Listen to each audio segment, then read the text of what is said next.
David's gone. You know, he's off on a wonderful shoot today, but he was very busy this past weekend too. So we're gonna talk, it's always Thursdays, movie time. Day. So we gotta get to the big thing here. It's poised to be the second best Bond opening of all time. And David headed to Mexico City, if you remember, to sit down with the cast of Spectre. This organization, do you know what it's called? Its name is Spectre.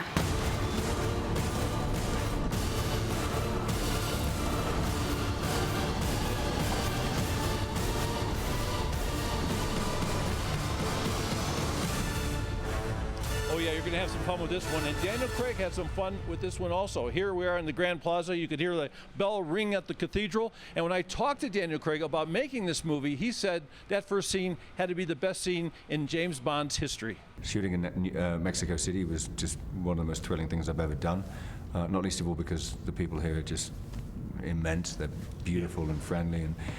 But we, it's very, very important how you start these movies, and I just think that, like I said, I'm a small part in it, but I'm massively proud of it. Well, Christoph Waltz has won 2 Academy Awards, and he brings that skill to Spectre, the brand new 007 film, and his chance to play a villain in a Bond film, well, he says that's a great legacy. So, James, why did you come?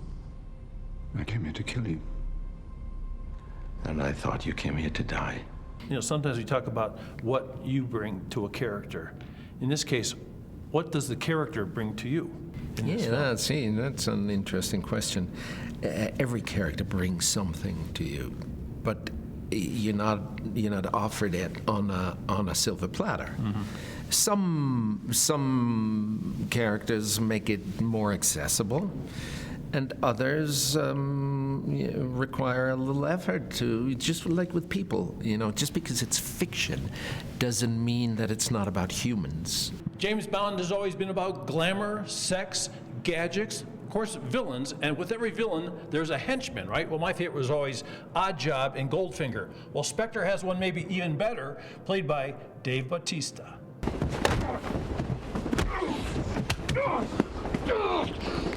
When I saw you in this, to me, it was the first time I saw somebody as mentally and physically as powerful as Oddjob. Yeah, and that was an intentional thing.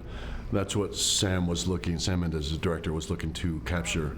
And I knew that right off, our initial conversation about the character, which made it that much more special, because that was one of my favorite Bond films as well, Goldfinger. Yeah. And Oddjob was always my favorite henchman. I just loved him, even though he's a silent character.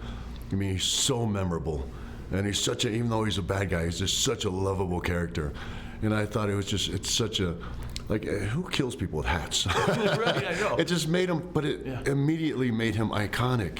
And I knew he was going after that, and it's kind of a humbling thing when they pick you to bring that back, that nostalgic classic feeling back, because that type of character really hasn't been done, hasn't been seen in a James Bond film since the 80s, since Jaws. Yeah. So it's a cool thing. I was excited about it. Check it out, right here in the middle of a James Bond exhibit in the middle of Mexico City, with a little piece of every James Bond film surrounding me.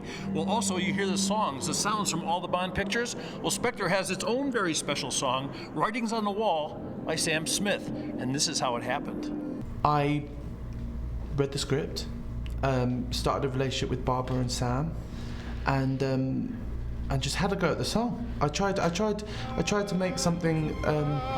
My main aim was to make an epic love song. That's what I wanted to do, and I couldn't write a song that was called Spectre. It just didn't sound right. No, it didn't sound right for me. So I just wanted to write something that stood alone as a love song.